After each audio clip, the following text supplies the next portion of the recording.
Today is the feast of Our Lady of Guadalupe, and it's perhaps a good time to tell her story again. Because the delicate and beautiful drama that is the story of Our Lady of Guadalupe continues to unfold in the culture, traditions, and spirit of New Mexico. The story of the apparitions of the Dark Virgin serve as a backbone to many aspects of southwestern life as well, linking the past to the present and the present to the future. The circle of connection is powerful, even today, for many New Mexican Catholics. In many Catholic, Hispanic, and Native American homes, one finds a conspicuous image of Our Lady of Guadalupe, enthroned at the heart of a homemade altar. Votive candles with images of the four apparitions of Mary burn brightly day and night. Today we celebrate her feast again. I think to understand the deep roots of this devotion is to know a history of New Mexico and its religious heritage. When Our Lady of Guadalupe came to the Americas, the Rio Grande was one river. There were no national boundaries. For New Mexicans, the Rio Grande is a symbol of ongoing life. The first devotions to Our Lady of Guadalupe came by way of the Rio Grande. However, it's important, I think, to go back to the original story to understand why Our Lady of Guadalupe has enraptured so many. The story is simple, yet powerful. Early in the morning of December 9th, 1531, on Tepeyac, a remote hilly section of Mexico City, on the site of a former temple in honor of Totontzin, the Aztec mother of all gods, the Indian Juan Diego participated in Mass. It was 39 years after the discovery of the New World by Columbus, and 10 years after the conquest of Mexico by Cortez. Suddenly, Juan Diego heard the exquisite singing of countless birds. He turned to see, and atop of the hill he saw a small cloud from which appeared a beautiful, young, dark-skinned woman. The lady wore a mantle filled with stars of indescribable blue-green color. Her fur-trimmed robe signified that she was of noble lineage, and Juan Diego knew by her black sash that she was with child. The lady wore a medal around her neck, a cross, a symbol of life in death and death in life. The intricate pattern of her dress, with its delicate gold overlay of ancient patterns, was well known to Juan. Supported by an angel with rainbow-colored wings, the lady stood in front of the sun's rays and on top of the moon, yet did not obscure the power or brilliance of either. Juan Dieguito, the lady called him tenderly, as a mother would. Where are you going? Identifying herself as the mother of the true God by whom we live, she asked him to go to Bishop Kumaranga, to ask him to erect a church for her on this chosen spot, that she might attend to her children and remedy their miseries, pains, and sufferings. Juan Diego humbly excused himself and made his way to the bishop's home. The bishop did not believe him, but with courtesy sent him on his way. Juan Diego unhappily returned to the lady the same day. Once again, she repeated her request. Juan Diego left her with the promise that he would return the next day to see the bishop. The following day, with great difficulty, Juan was admitted to the bishop's chambers. Seeing that the Indian story was unshakable, the bishop requested a sign from heaven as proof. He then dispatched his servants to follow the humble Indian. The disgruntled servants, who were to be informants, quickly lost sight of him. Juan Diego returned to the lady at once. She told him to return the following day, a Monday, and she would give him a sign for the bishop. Nearing his home, Juan Diego was greeted with the news that his uncle, Juan Bernardino, was dying. In his anxiety, Juan Diego failed to return to the lady the next day. On Tuesday, at his uncle's request, Juan Diego was sent to seek out a priest that he might receive the last rites. Remembering his forgotten mission and torn between loyalties, he sidestepped his usual route. On a small hill, he saw her. The lady asked, "The smallest of my children, where are you going?" Feeling her compassion, he told her of his urgency, to which she replied, "Do not let your heart be troubled. Am I not here as your mother?"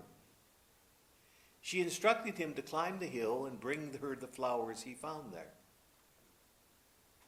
He did, and she arranged them and sent him on his way. Carefully, Juan Diego carried the roses in his tilma, which was a handmade garment made from a native plant. Again he waited for the bishop to see him. Humbling himself, he gave the bishop the lady's message. On undoing the tilma, the roses tumbled to the floor. The bishop fell to his knees. There on the tilma was imprinted the image of the lady. The remainder of the story recounts how Juan Diego stayed with the bishop, later returning to his home to find his uncle healed. The story of the apparition is known by many, and yet it's surprising how many do not know it. People whose daily life is so connected to Our Lady of Guadalupe. Many are not aware of the deep roots this devotion has in their cultural, political, and artistic life. Politically, Our Lady of Guadalupe is often the symbol for justice. The great strides that have been made in the labor union movement, as well as the civil rights movement, reflect the ideal of Our Lady of Guadalupe. The cry to Our Lady of Guadalupe over the decades has heralded farm workers' strikes, particularly those led by Cesar Chavez, as well as other local and national marches. The story of Our Lady of Guadalupe has as its basis the uplifting of the forgotten person. As the dark virgin spoke to the Indian Juan, she now speaks to the struggling artist at his or her craft, the prisoner, the domestic farm worker, the migrant worker, the politician who represents people, young people, to the elderly, to minorities, to people who have traditionally suffered the pain of conquest. The political and social justice dimensions of this story are crucial to many people throughout the Americas. The now retired bishop of the Diocese of Las Cruces has said, "She is the defender of right causes. She is deep in the psyche of the people. When there is a crisis, personal, physical, or otherwise, she is there. Not only is she the uplifter of the downtrodden, She is herself a woman of color, and we can identify with her. She is the mother of our people, of our race. In Hispanic and Indian cultures, the figure of the mother is essential to the ongoing power of the family. The importance of the mother's role is a cultural given in New Mexico. From the beginning, Our Lady of Guadalupe became a model of peace. Wearing her sash of maternity, she is full of new life, promise, and hope. For many Hispanic Catholics, La Guadalupana expresses the motherly aspect of God. Although she is not viewed as God, many turn to God through her. In the United States, La Guadalupana is the patroness of justice and peace. Through her, the powerless confront the strong. By appearing to be powerless, she empowers them. Secondly, the appeal of Our Lady of Guadalupe knows no economic barriers. Wealthy business people, as well as the unemployed, are among the devoted people who embrace her. Interestingly, even the lowriders, the young Hispanics who drive souped-up cars with lowered suspensions, have a devotion to her. They honor her with medals, santos, images, and murals, both outside and inside their cars. The art of the Santero frequently celebrates La Guadalupana, as well as the art of tile making. Paintings, drawings, and other media abound with artistic examples of devotion. Many facets of New Mexican art have been enriched by contact with the ideals of La Guadalupana. Their full expression can be found also in the music and dances of the fiestas, which celebrate particular feast days. Throughout New Mexico, many Catholics spend the days preceding the feast of Our Lady of Guadalupe praying novenas that usher in the festivities. Practices such as the singing of Las Mañanitas on December 12th itself continues quietly, without fanfare, and of course with great vigor throughout the 13 Catholic parishes named for Our Lady of Guadalupe in New Mexico, 8 in our archdiocese, and 5 in the Diocese of Los Cruces. 182 years have passed since the apparitions of Our Lady of Guadalupe to Juan Diego. And yet her memory is still alive and well in New Mexico.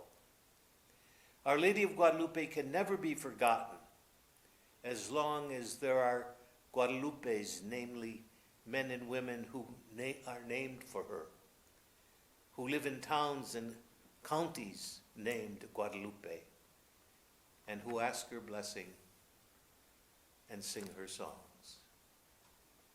The story has significance for so many New Mexicans. The simple tale underlies the belief that understanding is still possible between men and women of different cultures, traditions, and races. It can be seen, I think, as a timeless message in reconciliation, embracing at its heart the Native Americans, the Hispano, and the Anglo cultures. Let us once again celebrate with great joy and gratitude the feast of Our Lady of Guadalupe, which is today.